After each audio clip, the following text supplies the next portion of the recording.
আসসালামু আলাইকুম। আজ আমরা আলোচনা করব ট্যাগ কোশ্চেনের কিছু বোর্ড কোশ্চেন আমরা সমাধান করব। আমরা বিগত ক্লাসে আমরা ট্যাগ কোশ্চেনের রুলস নিয়ে আলোচনা করেছিলাম। আজকে আমরা বোর্ড কোশ্চেন সমাধান করব। আমি পিছনে যে কোশ্চেনগুলো তুলেছি বোর্ডে, এই কোশ্চেনগুলো বোর্ডে বারবার আসা কোশ্চেন, এগুলো খুবই ইম্পর্টেন্ট। আমরা ইন ডিটেলসে এই কোশ্চেনগুলোর ব্যাখ্যা সহ আমরা অ্যান্সার করবো এখন। ওকে, এক নম্বরে আছে patriotism is a great versa. এখানে প্যাট্রিয়টিজম ইজ, এখানে সাবজেক্ট আর ইজ হচ্ছে ভার্ব। আমরা যখন রুলস আলোচনা করেছিলাম তখন আমি বলেছিলাম যে আমরা যখন ট্যাগ কোশ্চেন করব তখন একটা কোশ্চেন সমাধান করার জন্য, ট্যাগ কোশ্চেন সমাধান করার জন্য অনলি ফর 30 সেকেন্ড দরকার হয় না, 1 মিনিট দরকার হয় না, মাত্র 2 থেকে 3 সেকেন্ডে ট্যাগ কোশ্চেন সমাধান করা যায়। তার জন্য আমাদেরকে একটা টিপস ফলো করতে হবে, সেটা হচ্ছে কি সাবজেক্ট এবং হেল্পিং ভার্ব দিকে ফোকাস দেবে, বাকি কোনো জায়গায় ফোকাস দেওয়া লাগবে না। যদি সাবজেক্ট এবং হেল্পিং ভার্বের জায়গায় ফোকাস দিতে পারি সহজেই আমরা সমাধান করতে পারবো। এখানে সাবজেক্ট হচ্ছে প্যাট্রিয়টিজম আর এখানে হচ্ছে ভার্ব হচ্ছে ইজ। তাহলে আমরা দেখি স্টেটমেন্টটা হচ্ছে পজিটিভ, তাহলে আমরা ইজ নিব, ইজের সাথে একটা নট নিব, কারণ আমরা জানি স্টেটমেন্ট পজিটিভ হলে আমাদের ট্যাগ করতে হয় নেগেটিভ, স্টেটমেন্ট যদি নেগেটিভ হয় তাহলে ট্যাগ করতে হয় পজিটিভ, তাহলে আমরা ইজ নট।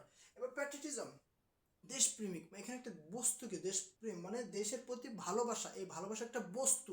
যদি এইরকম কোনো বস্তু হয় আর যেটা গণনা করা যায় না, সেটা সবসময় সিঙ্গুলার হয়। তাহলে প্যাট্রিয়টিজমের জন্য আমরা একটা বস্তু হিসেবে কাউন্ট করলাম, আর বস্তু সিঙ্গুলারই হয় যেটা গণনা করা যায় না, তাহলে আমরা ইড নিলাম। তার মানে আমরা এখানে বুঝলাম যে যে বস্তুগুলো আসলে কাউন্ট করা যায় না। এখন এই প্যাট্রিয়টিজম একটা নাউনও বটে, বাট এখানে এই নাউনটা হচ্ছে অ্যাবস্ট্রাক্ট নাউন। হ্যাঁ, তা অ্যাবস্ট্রাক্ট নাউন তো আসলে গণনা করা যায় না, কারণ অ্যাবস্ট্রাক্ট নাউন বলতে কি বোঝায়? যে নাউন দেখা যায় না, ধরা যায় না, ছোঁয়া যায় না, শুধুমাত্র অনুভব করতে হয়, দ্যাট মিনস যা অনুভব মানে ফিলিংস, তাছাড়া আর মানে হচ্ছে আমরা এটা দেখতে পারি না, ধরতে পারি না, তারপর হচ্ছে ছুঁইতে পারি না, শুধুমাত্র অনুভব করি। আর যেগুলো আমরা অনুভব করি সেগুলো হচ্ছে অ্যাবস্ট্রাক্ট নাউন, আর অ্যাবস্ট্রাক্ট নাউন হচ্ছে আনকাউন্টেবল। হ্যাঁ, আর আনকাউন্টেবল হলে তার প্রোনাউন হচ্ছে ইড নিতে হয়। ওকে, তাহলে patriotism is a great verse, এখানে ইজ হচ্ছে সাব ভার্ব, আর এখানে নিয়ে নিলাম ভার্ব, এবং স্টেটমেন্ট আছে পজিটিভ, তাহলে নট নিয়ে নিলাম, আর এখানে প্যাট্রিয়টিজম একটা বস্তু যার কারণে আমরা সিঙ্গুলার নিলাম ইট। ওকে, দিয়ে আমরা এভরিবডি রেসপেক্ট ফ্রিডম ফাইটার্স, এখানে হচ্ছে সাবজেক্ট এভরিবডি, আর রেসপেক্ট হচ্ছে ভার্ব। ওকে, তাহলে এখানে রেসপেক্ট ভার্ব প্রিন্সিপাল ভার্ব হিসেবে আছে, তাহলে এখানে কোনো হেল্পিং ভার্ব নাই। সো আমরা জানি যে প্রিন্সিপাল ভার্বের সাথে যদি এস বাই এস থাকে তাহলে ডাস নিতে হয়। সো এখানে একটু ব্যতিক্রম রুলস আসবে যে এভরিবডি মানে সবাইকে বোঝানো সত্ত্বেও যখন আমরা এটার প্রোনাউন নেই তখন আমরা দে নেই, কিন্তু এভরিবডি যদি সবাইকে বোঝায় তাহলে এখানে কেন সিঙ্গুলার করা হয়েছে? আমরা মনে হয় ক্লাস 5-এর অঙ্কে করছিলাম যে প্রতিজন 5 টাকা করে চাঁদা দেওয়ায় চাঁদার পরিমাণ এত হয়। তা প্রতিজন যখন চাঁদা দেয় তখন একজন একজন করেই কিন্তু চাঁদার মানে হচ্ছে কাউন্ট করা হয় চাঁদার টাকাটা। তা প্রতিজন মানে এখানে সবার চাঁদা কিন্তু একসাথে কাউন্ট করলেও প্রত্যেকটা ওর মধ্যে মানুষ কিন্তু আলাদা আলাদা হিসেবে কাউন্ট করা হয়। যখন আলাদা আলাদা হিসেবে কাউন্ট করা হয় তখন আমরা তার পরিবর্তে এভরিবডি ইউজ করি, কিন্তু প্রোনাউন হিসেবে আমরা দে ইউজ করি। ওকে, তাহলে এখন সাবজেক্ট যদি আমাদের দে হয় তাহলে ভার্ব তো সিঙ্গুলার করতে পারবো না, যার কারণে আমরা ডু নিলাম, স্টেটমেন্ট পজিটিভ নট নিলাম, আর এখানে সাবজেক্ট নিলাম দে। আমরা মনে রাখবো সাম, এভরি, এনি, নো এর সাথে বডি অথবা ওয়ান যদি যোগ করা হয় তাহলে সাবজেক্ট হিসেবে, প্রোনাউন হিসেবে মানে সাবজেক্টের প্রোনাউন হিসেবে সবসময় দে ইউজ করতে হবে এক কোশ্চেনের ক্ষেত্রে। তারপরে দেখো দ্বিতীয় number, nothing is more pleasant than the memories of childhood, এখানে নাথিং হচ্ছে সাবজেক্ট আর ইজ হচ্ছে ভার্ব। আচ্ছা, নাথিং কিন্তু একটা নিজেই নেগেটিভ ওয়ার্ড, সো নাথিং বসাতেই এই স্টেটমেন্টটা কিন্তু নেগেটিভ হয়ে গেছে। সো আমাদের ট্যাগটা করতে হবে কিন্তু পজিটিভ, তাহলে আমরা এখানে ইজ নিলাম, নট কিন্তু নেওয়া লাগবে না, বিকজ সাবজেক্টে নাথিং নিজেই ও নেগেটিভ একটা ওয়ার্ড, যার কারণে আমাদের নট আলাদা করে আনা লাগবে না। সো নাথিং আমরা একটু আগে শিখলাম যে সাম, এভরি, এনি, নো এইগুলোর সাথে যদি বডি অথবা অন যোগ করা হয় তখন এইগুলোর পরিবর্তে প্রোনাউন হিসেবে দে নেই, আর যদি সাম, এভরি, এনি, নো এগুলোর সাথে যদি থিং যুক্ত করা হয় তখন আমরা এইগুলোর প্রোনাউন হিসেবে ইড নিতে হয়, তাহলে ইজ ইট। ওকে, যেমন আমরা বলতে পারি এভরিথিং ইজ পসিবল, তাহলে এখানে একটা কোয়েশ্চেন কি হবে? Everything is possible isn't it. যদি আমরা বলি নাথিং ইজ ইম্পসিবল তখন এটা একটা কোয়েশ্চেন কি হবে? ইজ ইট, কারণ নাথিং নিজে একটা নেগেটিভ ওয়ার্ড। ওকে, চতুর্থ নম্বরটা আমরা দেখি, we hardly forget the golden fast, এখানে উই হচ্ছে সাবজেক্ট আর ফরগেট হচ্ছে ভার্ব। এখন এখানে একটা ওয়ার্ড আছে হার্ডলি, এই হার্ডলি শব্দটা হচ্ছে নেগেটিভ ওয়ার্ড। এই শব্দটা কি নেগেটিভ ওয়ার্ড, আর এই নিজেই ও সেন্টেন্সটাকে বা স্টেটমেন্টটাকে নেগেটিভ করে ফেলছে। তখন আমরা যখন এখন ট্যাগ কোয়েশ্চেন যখন করব তখন আমাদেরকে পজিটিভ ট্যাগ করা লাগবে। সো ফরগেট, ফরগেটের সাথে কোনো এস বাই এস কিছু নাই এবং প্রেজেন্ট টেন্সে আছে, তাই আমরা ডু নিলাম। এবং এই হার্ডলি বসাতেই স্টেটমেন্টটা কি হয়ে গেল, নেগেটিভ হয়ে গেল। তখন আমাদের কি করতে হবে, সাবজেক্ট উই নিয়ে নিলাম, এখানে নট আর বসানো লাগবে না। এখন অনেকের মনে প্রশ্ন আসতে পারে যে এরকম হার্ডলি বা আরও কি কোনো শব্দ আছে যেগুলো নেগেটিভ ওয়ার্ড হইতে পারে? হ্যাঁ আছে। Hardly, barely, rarely, scarcely, seldom, little, few, no, nobody, nothing, এগুলো সবই হচ্ছে নেগেটিভ ওয়ার্ড। এগুলো যদি কোনো সেন্টেন্সের মধ্যে থাকে তখন ওই সেন্টেন্সটা আলটিমেটলি নেগেটিভ হয়ে যায়। ওকে, পঞ্চম number, no one can deny this truth. এখানে নো ওয়ান হচ্ছে সাবজেক্ট আর ক্যান হচ্ছে ভার্ব। তাহলে আমরা প্রথমে ক্যানটাকে নিয়ে নেই। আচ্ছা, নো ওয়ান, এই নাথিং এর মতো নো ওয়ান নিজেই একটা নেগেটিভ ওয়ার্ড। সো আমাদের নতুন করে নো ওয়ান এর জন্য নট আনা লাগবে না। এখন নো ওয়ানের জন্য আমরা বলছি না সাম, এভরি, এনি, নো, এখন এগুলোর সাথে যদি ওয়ান অথবা বডি থাকে তখন এটার প্রোনাউন হিসেবে দে নিতে হয়। তাহলে আমরা দে নিয়ে নিলাম। কি বললাম, সাম, সাম, এভরি, এনি, নো, সাম, এভরি, এনি, নো।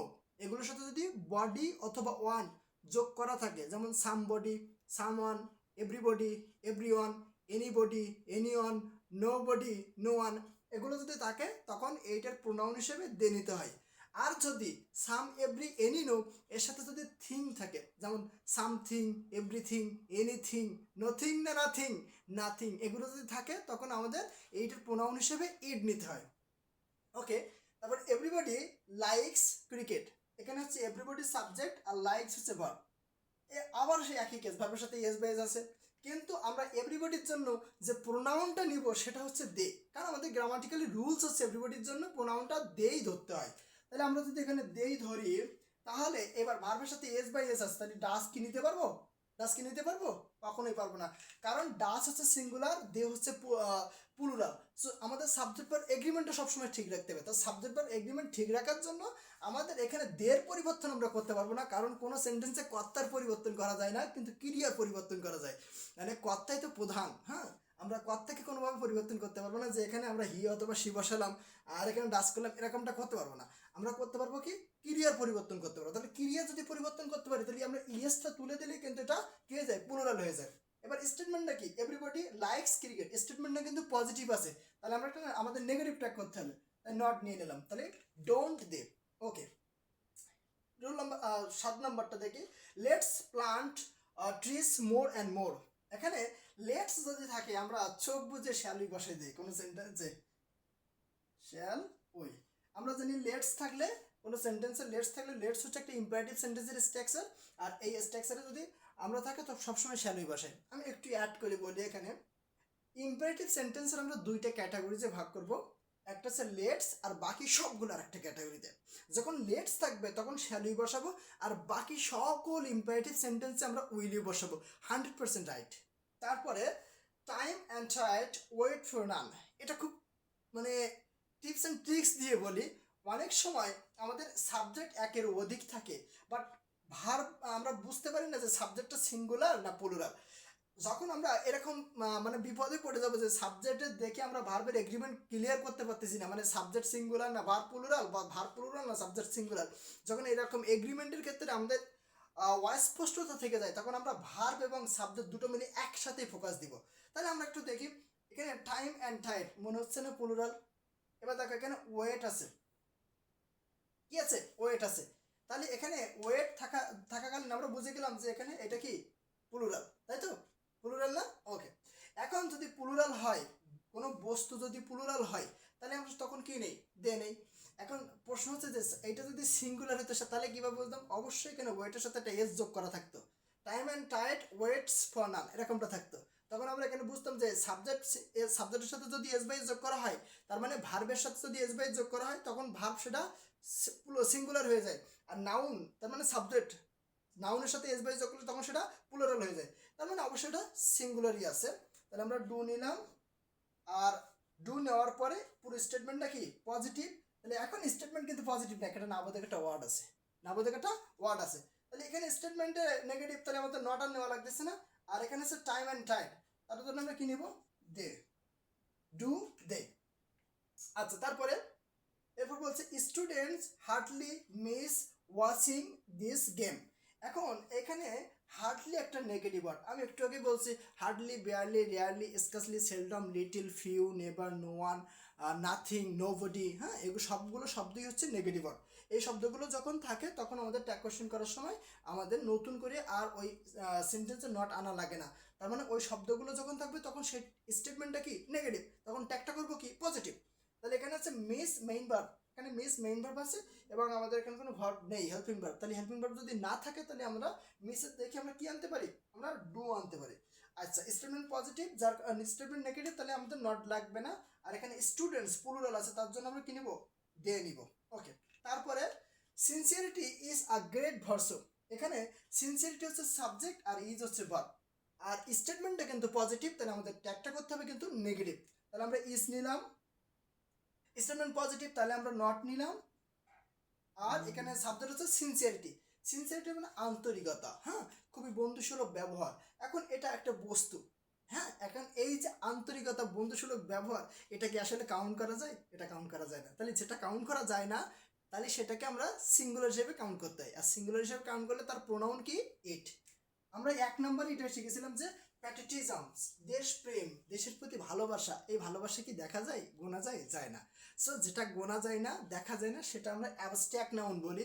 তাহলে এটাও অ্যাবস্ট্রাক্ট নাউন, এটাও অ্যাবস্ট্রাক্ট নাউন। আর অ্যাবস্ট্রাক্ট নাউন ধরাও যায় না, ছোঁয়াও যায় না, গোনাও যায় না, তাই এটা সবসময়ই সিঙ্গুলার। আর যে বস্তু সবসময় সিঙ্গুলার, তার জন্য সবসময় আমাদের এটাই রয়ে গেছে প্রোনাউন হিসেবে, আমরা সেটা নিয়ে নিলাম। ওকে, আমরা এখানে 10টা ট্যাগ কোয়েশ্চেন সমাধান করলাম, 10টা ট্যাগ কোয়েশ্চেনই বোর্ড কোয়েশ্চেন। আর এই ট্যাগ কোয়েশ্চেনগুলো আমি ইন ডিটেলসে বোঝানোর চেষ্টা করছি। সো তোমরা মনে হয় সবাই বুঝে গেছো। এভাবে যদি তোমরা প্রত্যেকটা বোর্ড কোয়েশ্চেনের অ্যানালাইসিস করে করে সমাধান করো, যতই তোমাদেরকে ট্যাগ কোয়েশ্চেন ঘুরিয়ে দেখ না কেন, তোমাদের কাছে ধরা দিতেই হবে। সো আজকের আলোচনা আমরা এখানেই শেষ করছি। আমরা নেক্সট কোনো এপিসোডে আমরা নেক্সট কোনো টপিক নিয়ে আলোচনা করব তোমাদের সাথে। বাই বাই, আল্লাহ হাফিজ।